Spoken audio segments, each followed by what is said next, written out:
Zucco pede demissão de diretor da PF, esquerda quer prender Castro. Líder da oposição, Zucco, afirmou que Andrei Rodrigues deveria pedir demissão imediatamente. Diretor da PF admitiu que a corporação foi consultada pela PM, mas decidiu não participar. Zucco acusou o governo de lavar as mãos e disse que Lula negou 3 pedidos de blindados. Já a Comissão de Direitos Humanos da Câmara, ou seria a Comissão de Direito dos Manos, pediu à PGR prisão preventiva de Castro. O ofício foi enviado um dia após a operação que resultou em 121 mortos no Rio. Documento assinado por Raymond, do PT do Rio de Janeiro, e outros 8 deputados de PT, PSOL e PCdoB, sempre eles. Deputados alegam que a operação extrapolou parâmetros legais e de direitos humanos. Castro classificou a operação como sucesso e disse que vítimas foram os 4 policiais. Pelo visto, não foi só o Cláudio Castro, né, que definiu essa operação como um sucesso, mas toda a opinião pública. A gente está vendo aí um sucesso nas críticas em relação a essa operação. Fábio Barroso, o que você achou da operação? Foi sucesso, não foi sucesso? Como é que o Cláudio Castro saiu depois disso tudo?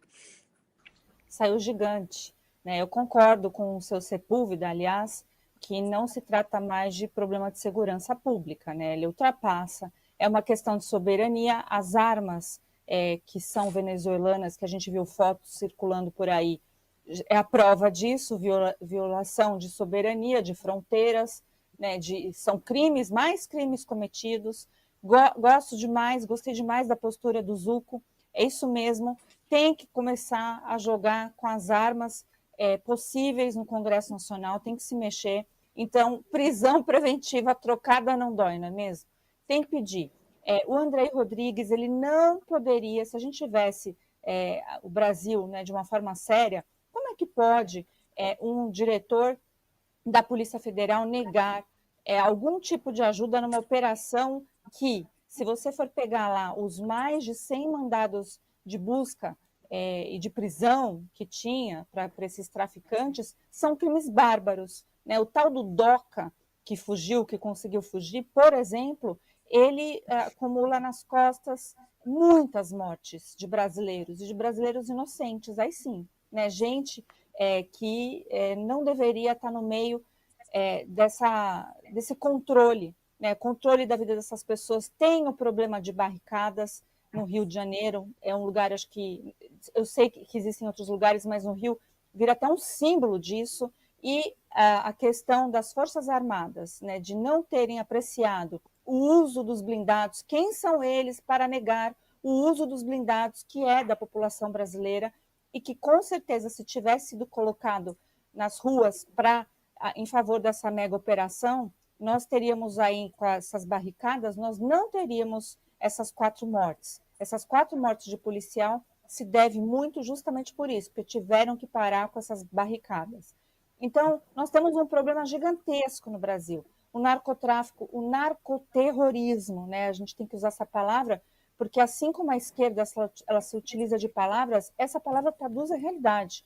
Nós estamos no meio de narcoterroristas que têm o domínio do território, esses territórios dominados é um Estado paralelo concretizado, politicamente falando, porque tem regras próprias, tem tribunal do crime, tem a questão de organização até econômica, né, de quem tem regras de acesso, um monte de coisas. E a população, então, das favelas, que está lá naquela DPF, que a gente já sabe também que é inconstitucional, está nas mãos do ministro Alexandre de Moraes, ela também vai tentar se meter, né, nessa questão, dizendo aí que as pessoas estão expostas ao risco. As pessoas estão expostas ao risco, pessoas de bem, por conta dos traficantes, desse narcoterrorismo que se estabeleceu no Rio de Janeiro e que está em todas as grandes capitais do Brasil, espalhadas mesmo. Então, concordo que é uma questão de soberania, é uma questão de defender o nosso território tem a ver com pátria tem a ver com soberania, e a gente fica aí ainda tendo que dizer coisas que estão lá na Constituição. Então, o que eu estou falando, a base toda está no artigo 144 e no artigo 142 da Constituição Federal. O 142 é polêmico? Mas ele existe lá e ele é feito, sim, né, para resguardar a garantia da lei e da ordem em lugares onde já se perdeu. Então, só para emendar aqui e fechar meu comentário, só para ficar de exemplo, olha como a esquerda ela domina os meios de ação. Éder Barbalho acabou de solicitar uma GLO lá para o Pará por conta da COP30. E com certeza o Lula vai assinar. Por quê? Porque lá também temos um problema aí de segurança, mas aí, né, aí o Exército pode, as Forças Armadas podem se mobilizar, sair as tropas da onde estão para resguardar os estrangeiros que virão visitar o Brasil na FLOP 30. Então, é isso. Essa é a triste realidade do Brasil, mas é bom que a opinião popular bateu palma de pé, né, para esses heróis policiais e para a operação conduzida aí pelo governador, que está de parabéns, Cláudio, meu Deus, Cláudio Castro. Ótimo ponto da Fabi, né? Quer dizer, só basta o Lula querer que a GLO pode ser aplicada. Mas olha o sistema se defendendo já. Ministro deve suspender julgamento que visa caçar Cláudio Castro. Nunes Marques indica que pedirá vista em julgamento de Castro. Ministro Nunes Marques indicou aliados disposição e impedir vista. Caso será pautado por Carmen Lúcia na próxima terça-feira, dia 4, no TSE. O processo foi incluído na pauta 2 dias após a mega operação que deixou mais de 120 mortos. Isabel Galotti é relatora e concluirá mandato no TSE em novembro. Nunes Marques disse que é sempre possível pedir vista em processos de governadores. Pedido de vista suspenderá a análise por 60 dias e adiará desfecho para fevereiro de 2026.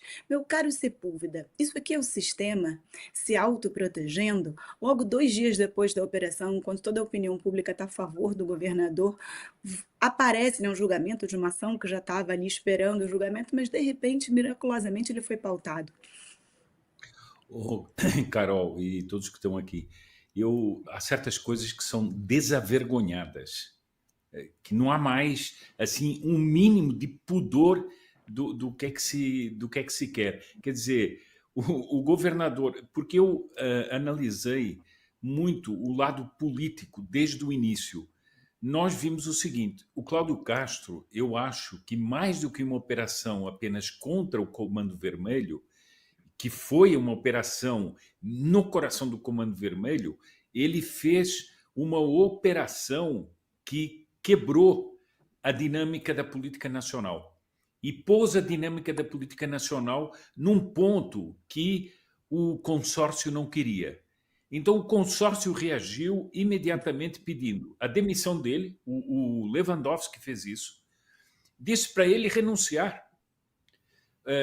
Depois, o Zé Dirceu veio a público dizer que ele tem que renunciar porque é um inepto.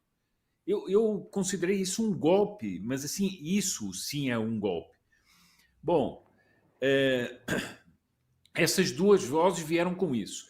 Terceiro ponto, o Lewandowski fica aí repetindo por todos os lugares que o sistema das polícias autônomas de cada estado é um projeto falido e que tem que haver uma unificação sobre o poder central. Bom, isso chama-se ditadura que eles querem montar no Brasil, tomando todas as polícias na mão deles. Bom, e agora essa história do processo eleitoral. É uma vergonha que se faça isso. Ainda bem que o Nunes Marques vai pedir vistos, porque isso não tem propósito. Isso é a confirmação de que nós estamos num estado de exceção, em que a justiça é usada para perseguição política. Agora, o que eu estou achando interessante, eu não sei se todos aqui têm esse conhecimento, mas porque é tanta coisa que a gente ouve, né? Mas esse caso está repercutindo bastante, o caso, em canais, por exemplo, jornalistas muito importantes da Venezuela que têm canais nos Estados Unidos estão repercutindo muito e mostrando as similitudes do que está acontecendo no Brasil, da proteção do Lula e do Supremo a essa gente ao que acontece no México, que, não sei se viram há dias atrás, foram mais de 50 pessoas que tiveram sanções por ligações ao tráfico de drogas e ao narcoterrorismo entre políticos, juízes e tudo mais no México. Então, eu acho que o Cláudio Castro ele conseguiu mudar a dinâmica da política no Brasil. Nesse momento, eu acho que as forças que estão contra o consórcio, elas têm um poder muito grande na mão, porque a opinião pública está totalmente a favor do que aconteceu no Rio. Para essa pauta, a gente tem também um comentário do nosso queridíssimo André Marzilha, nosso Bradocker. Vou pedir para a produção soltar o vídeo para vocês. Boa noite, Bradockers. Cumprimento toda a bancada. Olha só, essa decisão do ministro Moraes determinando que o governo do Rio se explique e até mesmo impondo ao governo ordens é totalmente ilegal, é inconstitucional e até mesmo irrazoável, porque há ali ordens que são impossíveis de serem cumpridas. E eu vou mostrar por quê. Mas a gente precisa antes entender que essa decisão do ministro Moraes precisa ser analisada em conjunto com outra notícia que a gente teve ontem, que é a de que o TSE pautou para julgamento um processo contra o Cláudio Castro. Timing perfeito não faltou, não é? Fica óbvio que a Justiça Eleitoral, no caso o TSE, parou mesmo no Brasil de julgar a política e passou a fazer política. E, óbvio, que em conjunto com o próprio STF, e aí por isso que essas duas notícias, tanto a decisão do ministro Moraes quanto esse julgamento ter sido pautado, nesse exato momento, cercando o Castro, me parece que não podem deixar de ser analisadas em conjunto. Vamos primeiro para a decisão do ministro Moraes. O ministro Moraes ele pede explicações pede relatórios, pede dados para o governo do Rio, como se ele fosse uma espécie de fiscal do governo. Ele não é fiscal do governo e não cabe ao ministro fazer isso. Mas ele vai mais além, ele faz ainda pior. Ele determina que, como se governador fosse, como se ele fosse o governo, ele determina, por exemplo, que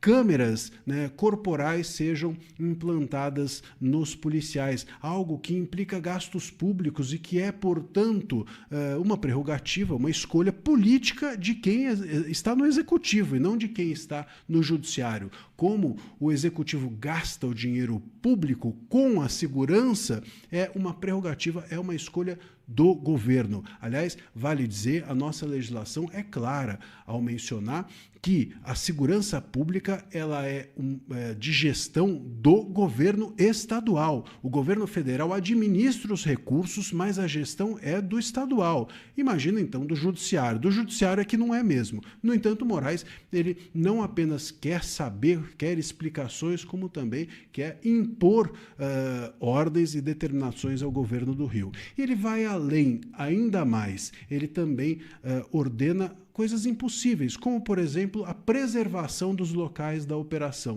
Então, ele quer que as operações sejam guardadas para que a perícia ocorra. Imagina só, a operação feita no lugar tomado pelos bandidos, como é que aquilo vai ser preservado? Você imagina o policial lá parado 4 horas da manhã esperando chegar o legista? Óbvio que isso só pode sair da cabeça de alguém que não conhece a realidade concreta, a realidade prática ali do Rio de Janeiro. E é por isso, exatamente por essa impossibilidade de compreender a realidade prática, que a nossa legislação entrega ao governo do Estado a gestão da segurança pública. O que parece é que essa decisão do ministro Moraes quer que o Estado, o governo do Estado, né, o governo federal, e aí no caso também o STF, esse puxadinho, né, esse consórcio entre STF e governo federal, parece que eles trabalham em conjunto para controlar a segurança pública do estado do Rio de Janeiro e, claro, como um primeiro passo para controlar dos outros estados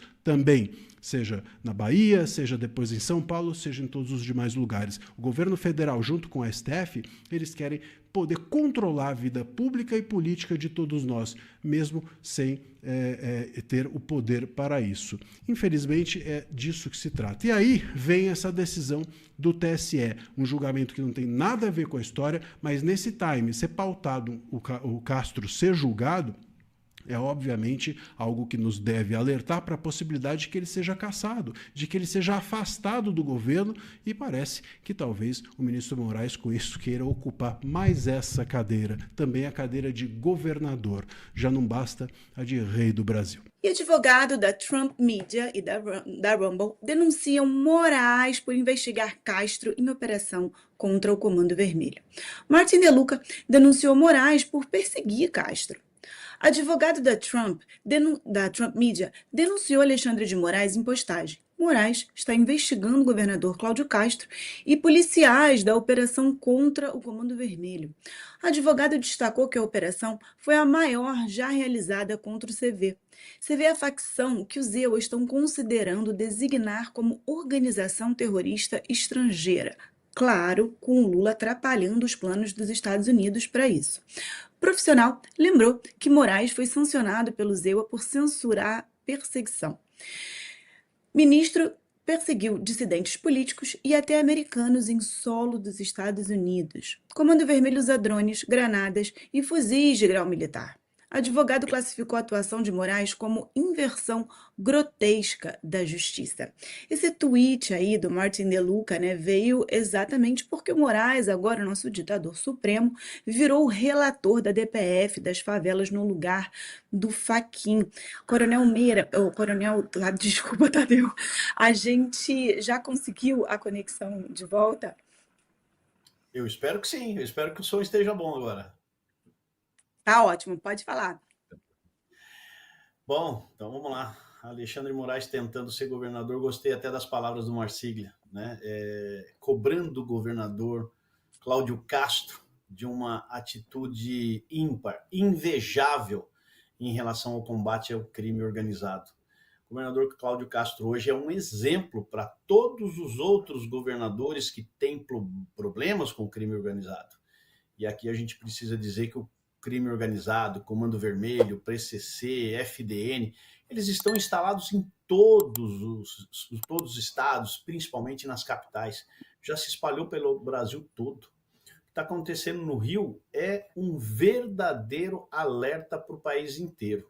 O medo tomou conta, a gente sabe muito bem disso.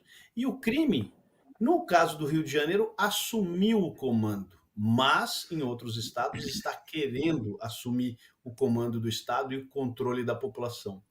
E o medo é a arma mais, para mim, no caso, é a arma mais poderosa que o crime organizado tem nesse momento. Esse medo do confronto, medo da imprensa, medo dessa militância, medo da repercussão internacional. Os políticos não precisam ter medo, não. Os políticos precisavam fazer exatamente o que o Cláudio Castro fez. É ir para cima, mostrar força, mostrar quem manda é o Estado, mostrar que o Estado cumpre a lei e precisa colocar a ordem na casa. E o Cláudio Castro, sim, nesse momento mereceria era um busto de bronze em qualquer lugar, aí, ou principalmente na frente do próprio palácio lá do Rio de Janeiro. E a gente não pode esquecer do trabalho da polícia que foi muito bem feito, O policial que enfrenta o crime, que normalmente a esquerda gosta de tratar como vilão, nessa operação nós temos que dar o devido crédito aos policiais. Foram heróis. Foram eles que separaram esse caos da população nesse momento. Os políticos ficam aí o tempo todo se escondendo atrás dos discursos bonitos, tentando falar que estão fazendo aqui e acolá, mas na verdade quem está fazendo é quem está lá na ponta da linha. Eu tenho ouvido muitos políticos de esquerda aí criticar, inclusive, a ação da Polícia Militar, que nesse momento, graças a Deus, tem um apoio maciço da população. Isso até me faz voltar no tempo, lá em 1992, quando nós tivemos aqui em São Paulo a Operação do Carandiru, muito criticada pela esquerda também, do mesmo jeito que é hoje, não mudou nada, os discursos são os mesmos lá do passado. A mesma coisa que aconteceu em 92, aconteceu agora em 2025. Mas a população lá atrás apoiou a operação da Polícia Militar. E hoje está acontecendo a mesma coisa. Tomara que realmente os políticos abram os olhos e enxerguem o que é exatamente o que o povo quer. E o Paraguai declara CV e PCC terroristas, mobiliza 1.000 soldados e 3 vizinhos reforçam fronteiras. Paraguai declara CV e PCC terroristas e 3 países reforçam fronteiras. Presidente Santiago Penha designará PCC e CV como o que eles realmente são, grupos terroristas. O Paraguai mobilizará 1.000 agentes para o Alto Paraná, Amambai e Canindeyú. Ministro Henrique Riera disse que decisão é irreversível. Para proteger Paraguai, criminosos terão penas mais duras e Paraguai usará 30 drones sul-coreanos. Uruguai e Argentina também reforçaram o policiamento nas fronteiras com o Brasil. A Argentina de Milei anunciou alerta máximo e classificou PCC e CV como narcoterroristas. O Uruguai afirmou que monitora atentamente fronteira norte com o Brasil. Pois é, a humilhação internacional está completa, né? A gente oficialmente agora exporta narcoterrorista. Sepúlveda, como está o Brasil na opinião pública fora das nossas terras tupiniquins? Está ficando grave, não é? A Fabiana, ela falou ali do problema da soberania dos territórios. Vejam bem, isso é um ponto crucial em toda esta situação. Por exemplo, vamos só considerar o que é que nós estamos vivendo aqui na Venezuela. A Venezuela é um Rio de Janeiro que tomou todo o país. Ou seja, as organizações criminosas, os narcoterroristas tomaram de assalto o poder e todas as instituições e dominam um país inteiro. Por isso, o presidente Donald Trump quer exterminar essas organizações e os capos dessas organizações, não os reconhecendo como governantes legítimos. É para isso que eles estão fazendo caminhar o Brasil. Só que isso está tendo uma repercussão internacional, como você disse muito bem, Carol. Por quê? Porque, veja, a Argentina decreta uma emergência máxima por causa do que está acontecendo no Brasil. O Uruguai toma essa posição um pouco dúbia por causa do governo talvez mais de esquerda. E o Paraguai toma outra atitude também muito taxativa. E aí há 2 países, Argentina e Paraguai, que classificam Comando Vermelho e PCC como organizações terroristas. Bom, você, Carol, e a Fabiana Barroso sabem as consequências legais que isso tem. Porque isso tem uma série de consequências legais que são exatamente as consequências legais que Lewandowski, Lula e outros no Brasil não querem que tenham. Mas essa pressão dos países reconhecendo essas organizações como organizações terroristas, a meu ver, vai fazer com que os Estados Unidos, a um certo momento, façam esse reconhecimento e aí as coisas vão ficar bem ruins para o consórcio de poder no Brasil. Mas, realmente, o Brasil está ficando isolado internacionalmente pela sua cobertura a essas organizações narcoterroristas. É isso. Nós estamos vendo o chamado Mercosul todo fechando as fronteiras com o Brasil.